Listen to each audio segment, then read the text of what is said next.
Hello students, good morning. Welcome to Chemistry Zone with Pragna Madam. Hello again, hello arene chapter almost complete होने को है। तो आज आपको सीखना है electrophilic substitution reactions of haloarene. क्या सीखना है बच्चों?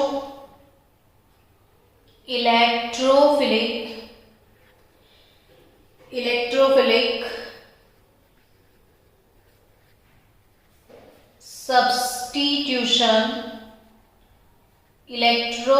सब्स्टिट्यूशन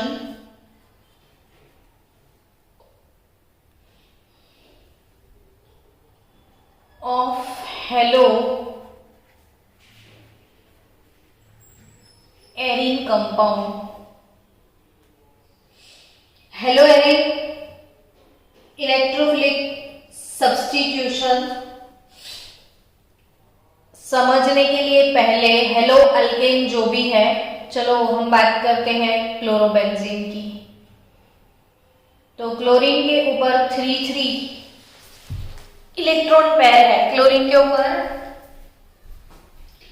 कितने लोन पेयर है? 3 लोन पेयर है। अब इलेक्ट्रोफिलिक सब्स्टिट्यूशन, इलेक्ट्रोफिलिक आयन मतलब पॉजिटिव आयंस। कौन कौन से पॉजिटिव आयन? तो अगर नाइट्रेशन होता है तो NO2 प्लस, सल्फोनेशन होगा तो SO3H प्लस, क्लोरीनेशन होगा तो Cl प्लस, ब्रोमिनेशन होगा तो Br प्लस, अल्काइलेशन होगा तो CH3 प्लस और एसाइलेशन होगा तो एसाइल ग्रुप प्लस। यानी जितने भी प्लस रेडिकल है वो अटैक करते हैं बेंजीन रिंग के ऊपर, और अटैकिंग रिएजेंट अगर NO2 प्लस है तो रिंग से रिमूविंग एजेंट होगा H+। कोई प्लस आता है तब कोई प्लस जाता है, इसीलिए ऐसे सब्स्टिट्यूशन को हमने बोलना है इलेक्ट्रोफिलिक सब्स्टिट्यूशन। अब तक आप नेगेटिव डाल के नेगेटिव को निकालते थे, और नेगेटिव यानी N, न्यूक्लियोफिलिक का भी N मैचिंग, न्यूक्लियोफिलिक यानी नेगेटिव आयन, नेगेटिव आता था नेगेटिव जाता था, तो वो न्यूक्लियोफिलिक सब्स्टिट्यूशन था। हम क्लोरीन को हटा के OH- को रिप्लेस करते थे, तो वो OH- जब एंटर होता था नेगेटिव आया नेगेटिव गया, तो वो न्यूक्लियोफिलिक सब्स्टिट्यूशन। अब कोई पॉजिटिव आएगा पॉजिटिव जाएगा, वो इलेक्ट्रोफिलिक सब्स्टिट्यूशन। अब क्लोरोबेंजीन इलेक्ट्रोफिलिक सब्स्टिट्यूशन के लिए सुटेबल है या नहीं वो डिस्कस करेंगे। जैसे हमने पढ़ा था कि हेलो एरिन कंपाउंड की न्यूक्लियोफिलिक सब्स्टिट्यूशन डिफिकल्ट होती थी, इसीलिए विगरस कंडीशन हम अप्लाई करते थे और Cl को निकालते थे। क्यों विगरस थी, क्यों डिफिकल्ट थी? तो इसलिए इसके लिए मैंने 4 फैक्टर आपको समझाए थे। रेजोनेंस इफेक्ट, फिर डिफरेंस इन हाइब्रिडाइजेशन, फिर S कैरेक्टर वाला फंडा, और फिर मैंने सिखाया था अनस्टेबल फिनाइल कैटायन। तो उसकी वजह से hello Erin nucleophilic substitution easily नहीं देते थे। लेकिन क्या वो इलेक्ट्रोफिलिक सब्स्टिट्यूशन इजीली देंगे? तो देखते हैं मिलेगी या नहीं मिलेगी। चलो, इलेक्ट्रोफिलिक सब्स्टिट्यूशन के बारे में सोचे तो ये क्लोरीन का इलेक्ट्रॉन पेयर जो है इथे डोनेट करेगा वो, तो पार्शियल डबल बॉन्ड कैरेक्टर तो आता ही है।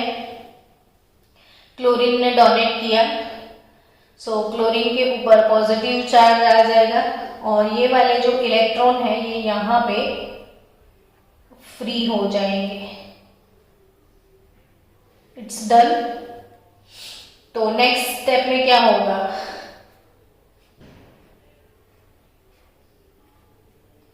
तो अगर यहाँ पे इसने डोनेट कर दिया तो ये बॉन्ड ब्रेक हो जाएगा और आपको ये वाला कंपाउंड मिलेगा। Resonating effect, location ortho, location para.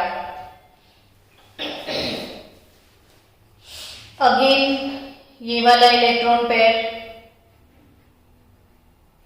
अगर यहाँ पे डोनेट करता है तो इलेक्ट्रॉन पेयर यहाँ पे फ्री हो जाएगी,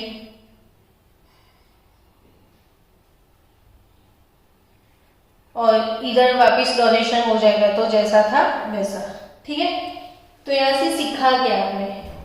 तो एक्चुअली आप देख सकते हो कि इलेक्ट्रॉन डेंसिटी जो है वो मैक्सिमम कौन से लोकेशन पे आपको दिखाई दे रही है? तो बोले ऑर्थो पे इलेक्ट्रॉन डेंसिटी ज्यादा है और पैरा पे। तो ऑर्थो और पैरा पोजीशन जहां पे इलेक्ट्रॉन के लड्डू पड़े हैं।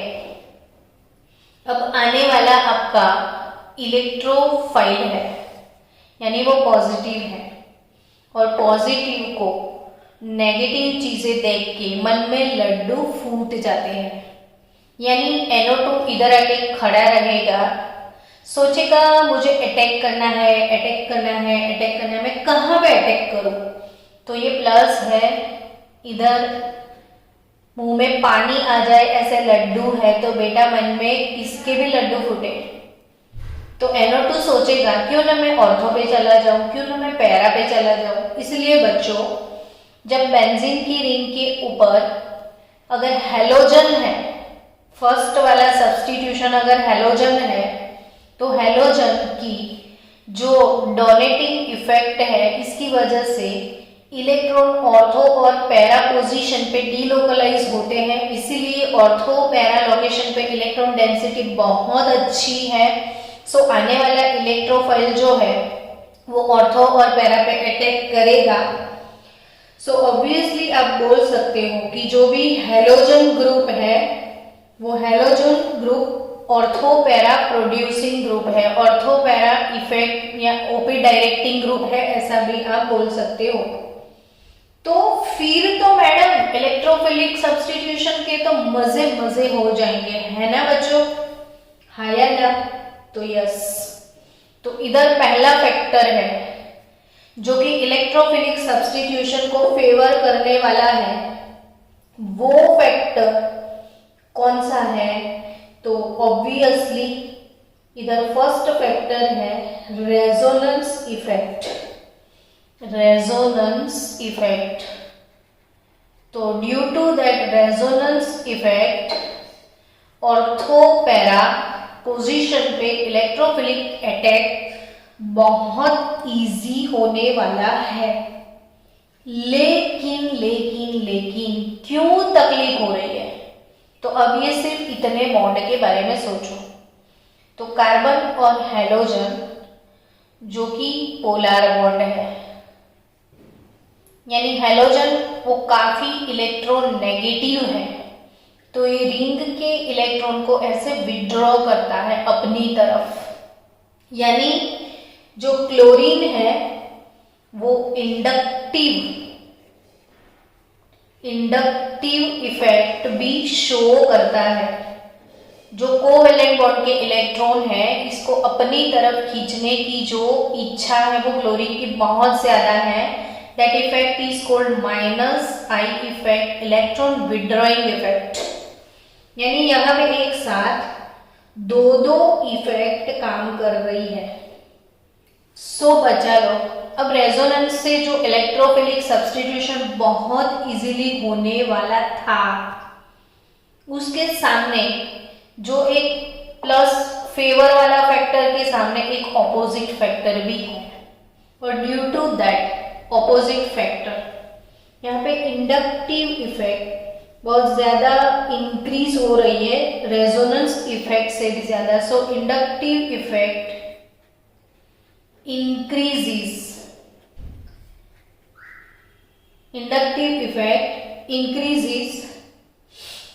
then रेजोनेंस इफेक्ट, यानी ये विनर हो गया, ये लूजर हो गया, तो ये लूजर हो जाएगा ड्यू टू इंडक्टिव इफेक्ट। सो बच्चा, ये इलेक्ट्रोफिलिक सब्स्टिट्यूशन अब होगा कि नहीं होगा, तो होगा लेकिन विगरस कंडीशन में होगा, लेकिन विगरस कंडीशन में होगा।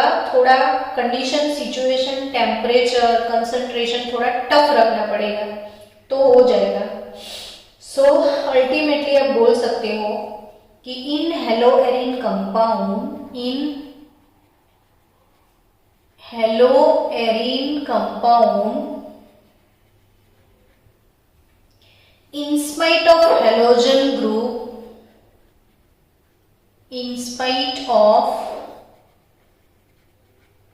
halogen group जो कि रेजोनेंस इफेक्ट से ओपी डायरेक्टिंग इफेक्ट प्रोड्यूस करने वाला था, in spite of halogen group producing ortho para directing effect, it decreases reactivity of benzene nucleus. Hence we can say that halogen group differ from other OP directing group. So इधर minus inductive effect की वजह से उसने पूरा खेल जो है बिगाड़ दिया। सो हेलोएरिन कंपाउंड के लिए इलेक्ट्रोफिलिक सब्स्टिट्यूशन डिफिकल्ट हो गए, थोड़े स्लो हो गए, और स्लो हो जाने की वजह से विगरस कंडीशन अप्लाई करना पड़ेगा।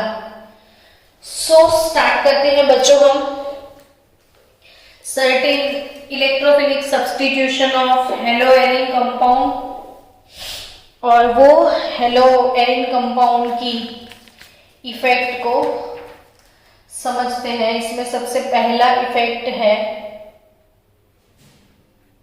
क्लोरीनेशन।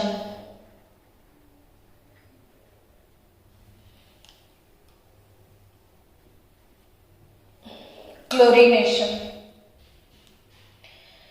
क्लोरीनेशन बेंजीन का याद कर लो। तो बेंजीन का क्लोरीनेशन हमने किया था, क्लोरोबेंजीन मिला था, और क्लोरोबेंजीन का भी फर्दर क्लोरीनेशन हमने सीखा था। अब क्लोरीनेशन किससे होता है सिर्फ वही याद रखना है, Cl2 ऑब्लिक इसका कैटालिस्ट हमेशा याद रखो FeCl3, Cl2 oblique FeCl3। Prepare ऐसे करो, क्लोरीनेशन Cl2 ऑब्लिक FeCl3, तो 2 मोल Cl2 लेना पड़ेगा, और ओपी डायरेक्टिंग है इसलिए। विगरस कंडीशन कितना विगरस है, तो 313 केल्विन टेम्परेचर पे कैटालिस्ट आप यूज करोगे, FeCl3 रिमूव हो जाएगा 2 मोल HCl, you will get ortho and para.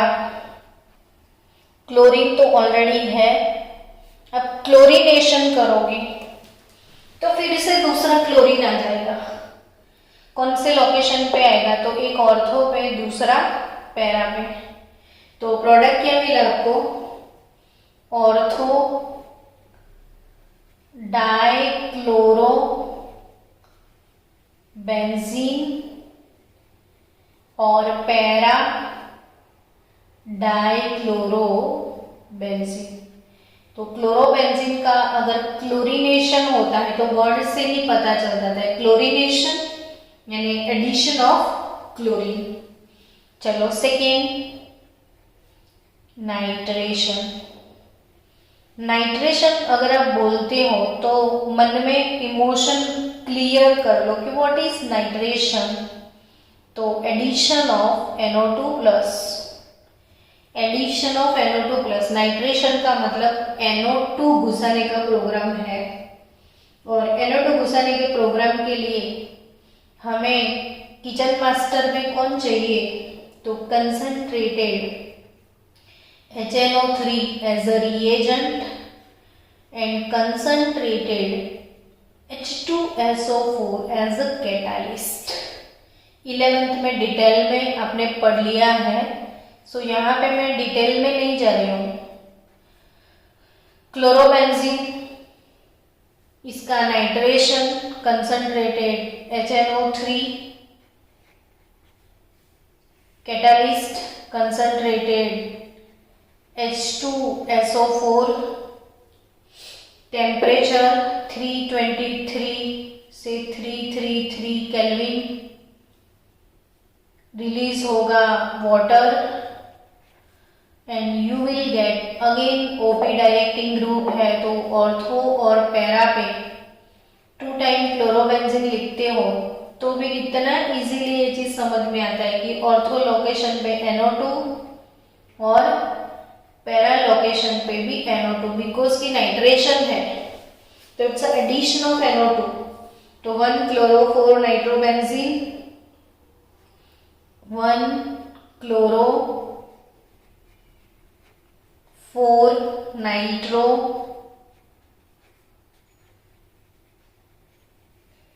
ये 1 क्लोरो 2 नाइट्रोबेंजीन ये 1 क्लोरो 4 नाइट्रोबेंजीन आप लिख सकते हो या ऐसा भी बोल सकते हो आप कि ये है ऑर्थो नाइट्रो क्लोरोबेंजीन और ये है para nitro chlorobenzene. Ortho nitro chlorobenzene ये पैरा नाइट्रो क्लोरोबेंजीन ये 1 क्लोरो 2 नाइट्रोबेंजीन ये 1 chloro 4 nitrobenzene. Done. Third A chlorination B nitration तो सी आपका होगा सल्फोनेशन। सी में क्या करोगे सल्फोनेशन। चलो सल्फोनेशन तो sulphonation of chlorobenzene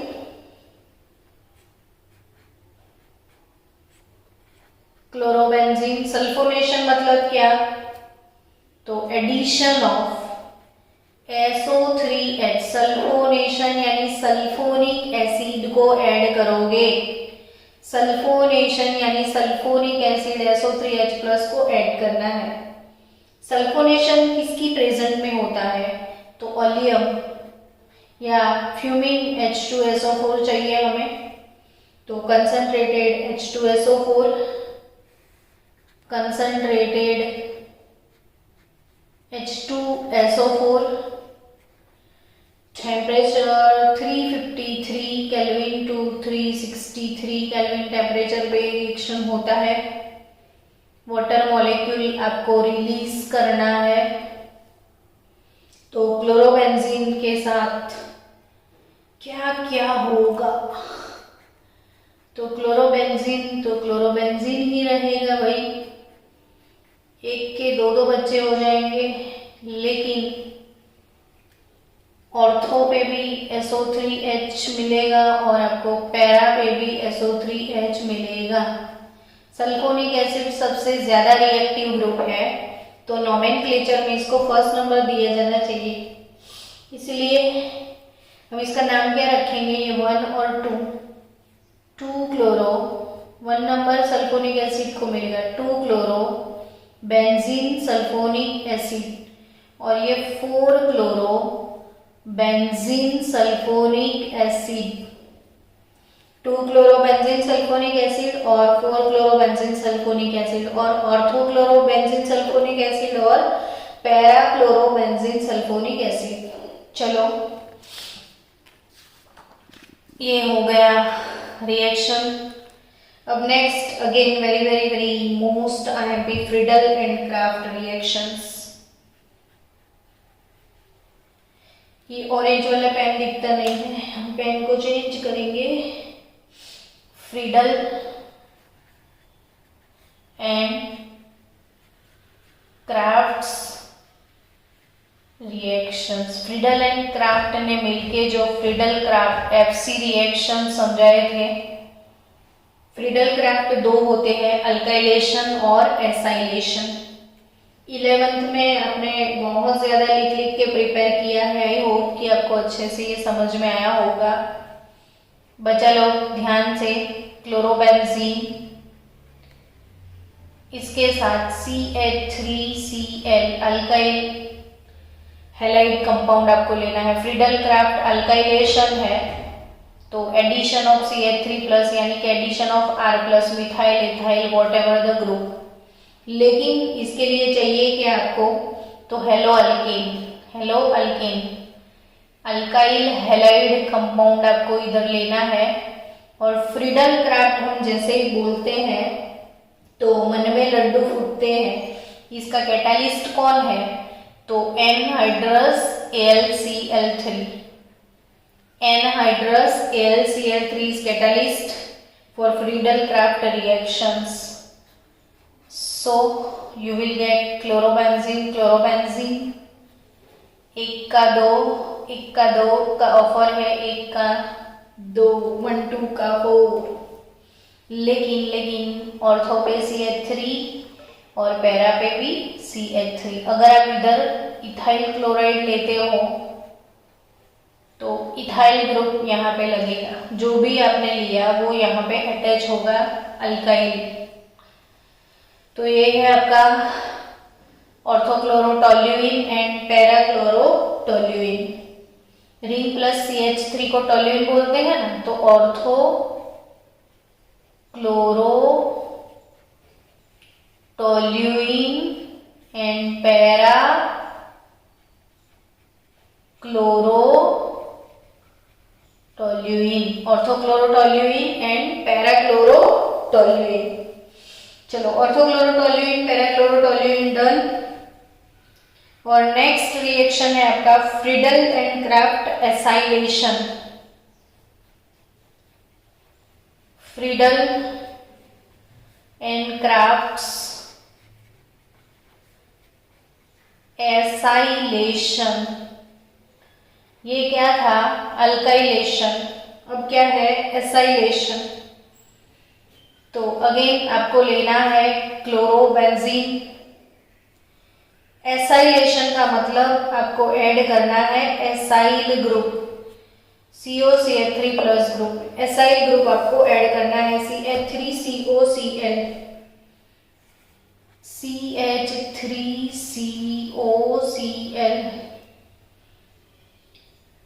Friedel-Crafts acylation.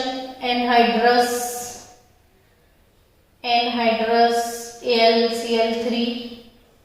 आपको यहाँ पे भी लिखना था एनहाइड्रस AlCl3. टेम्परेचर था 384 to 394 kelvin. 384 to 394 kelvin temperature इथे भी है. 384 to 394 kelvin temperature. Vigorous condition थोड़ा लेना पड़ेगा. 2HCl. तो बेंजीन, क्लोरोबेंजीन एक थे, अभी क्लोरोबेंजीन 2 हो गए. सोचता हूं कि वो कितने मासूम थे, कैसे क्या हो गए देखते देखते. ये भी क्या से क्या बन गया देखो. तो ये वाले कंपाउंड का IUPAC नेम सोचो. ये बेंजीन का रिंग प्लस COCH3 एसीटोफिनॉन है. ये एसीटोफिनॉन. तो 2 क्लोरो एसीटोफिनॉन और 4 क्लोरो एसीटोफिनॉन. लेकिन IUPAC नेम, तो ये फर्स्ट नंबर का कार्बन, ये सेकेंड नंबर का कार्बन. फर्स्ट नंबर पे फिनाइल. तो 1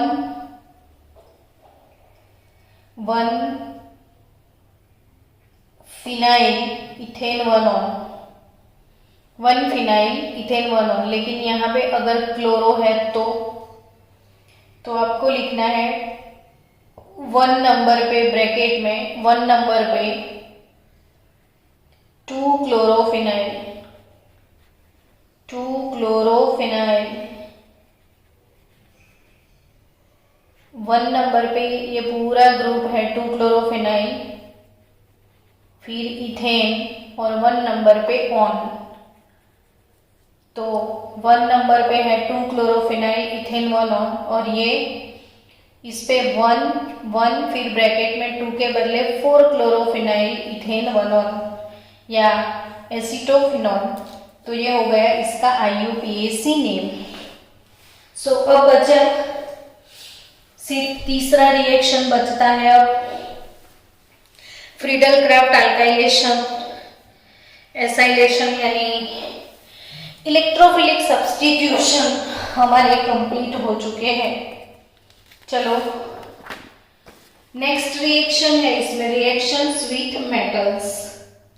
यानी हमारा बेसिक टॉपिक क्या था, chemical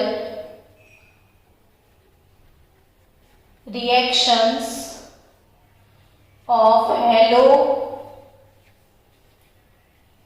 arene compound.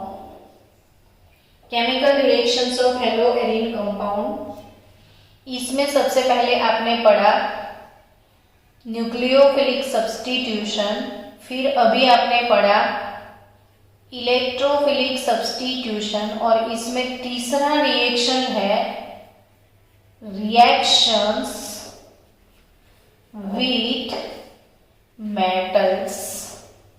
Hello alkane में भी अपने ये तीनों रिएक्शन पढ़े थे, न्यूक्लियोफिलिक सब्स्टिट्यूशन, इलेक्ट्रोफिलिक सब्स्टिट्यूशन, और इसके बाद तीसरा रिएक्शन विथ मेटल। इसमें आपने पढ़ा था ग्रिग्नार्ड और वुड्स, ग्रिग्नार्ड और वुड्स। इधर आपको और दो रिएक्शन डिफरेंट पढ़ने हैं, वुड्स फिटिंग। सबसे पहला रिएक्शन कौन सा है, जागो बच्चों जागो, सो गए हो तो जाग जाओ, वुड्स। वुड्स तो इधर भी है वुड्स रिएक्शन, लेकिन वुड्स के साथ कुछ और फिट हो गया, वो है फिटिग। फिटिग वुड्स के साथ क्या फिट हो गया, वो है फिटिग। वुड्स और फिटिग रिएक्शन है ये, वुड्स अकेला नहीं है। बच्चा लोग बहुत इंपॉर्टेंट है ये, क्योंकि थोड़ी सी गलती इसमें आपको कुछ और बना देगी। एकदम ध्यान से, क्लोरोबेंजीन अगर मैंने लिया, मैंने CH3Cl भी लिया, लेकिन यहां पे मैंने अगर लिया सोडियम मेटल, तो वो है Wurtz Fittig. Metal reaction with metal, sodium metal, metal को मॉइस्चर नहीं चाहिए, इसलिए dry ether, so you will get, सीधा Cl को हटा दिया और मिथाइल इधर ही डाल दिया, NaCl रिमूव कर दिया। बच्चे तकलीफ कहाँ पड़ती है, तो अभी 1 मिनट पहले आपने सेम रिएक्शन लिखा था, देखो सेम रिएक्शन था, कंपेयर करो, क्लोरोबेंजीन क्लोरोबेंजीन, CH3Cl CH3Cl, लेकिन एनहाइड्रस AlCl3 अगर ले लिया तो वो इलेक्ट्रोफिलिक सब्स्टिट्यूशन होगा। एनहाइड्रस AlCl3, एनहाइड्रस AlCl3 अगर कैटालिस्ट आपने यूज किया तो यहाँ पे हो जाएगा इलेक्ट्रोफिलिक सब्स्टिट्यूशन। लेकिन अगर कहीं सोडियम मेटल डाल दिया तो सीधा क्लोरीन को हटा के मिथाइल आएगा।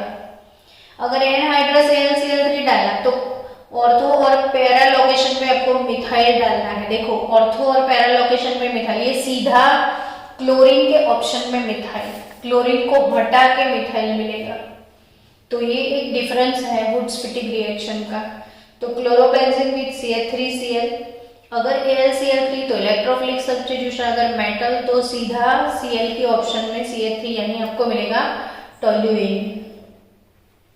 ठीक है बच्चों, चलो सिमिलरली क्लोरोबेंजीन के साथ अगर CH3 CH2 Cl आप ले रहे हो, सोडियम मेटल वही चीज, तो आपको एज अ प्रोडक्ट रिंग के ऊपर मिलेगा CH2 CH3, यानी you will gate ethyl benzene also, ethyl benzene.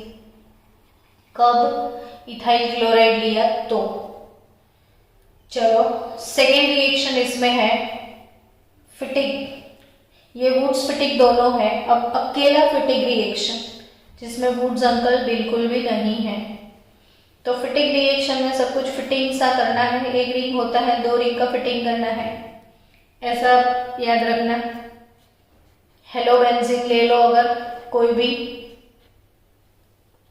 हेलोबेंजीन लेने के बाद क्लोरोबेंजीन, ब्रोमोबेंजीन, कोई भी हेलोबेंजीन सपोज ले लिया, सीधा सीधा मेटल के साथ अगर रिएक्ट कर लिया, मेटल आता तो ड्राई ईथर तो आ ही जाएगा, तो 2 रिंग फिट हो जाते हैं, इसे फिटिंग बोलते हैं। जैसे वुड्स में हम डबल कार्बन वाला रिएक्शन करते थे ना, ऐसे यहाँ पे डबल रिंग वाला रिएक्शन है जो फिटिंग रिएक्शन है। तो ये है डाइफिनाइल, कभी कभी इसको बाइफिनाइल भी बोलते हैं, डाइफिनाइल बाइफिनाइल, और 2Na-X। तो ये है फिटिंग रिएक्शन, दो रिंग को आपको फिट करना है। तो हो गया कंप्लीट। अब लास्ट टॉपिक होगा इसमें पॉलीहेलो कंपाउंड, जो कि पढ़ने का टॉपिक है, आप पढ़ लेना, मेरी ज़रूरत ही नहीं है इसमें। लेकिन हम एक्सरसाइज के अंदर जितने भी कन्वर्जन्स हैं, हम वो कन्वर्जन्स पढ़ने वाले हैं। तो वो कन्वर्जन हो सकता है हम शाम को शुरू करें, या फिर हो सकता है हम कल मॉर्निंग में शुरू करें, देखते हैं क्या होता है। तो चलो बच्चों, ये चैप्टर तो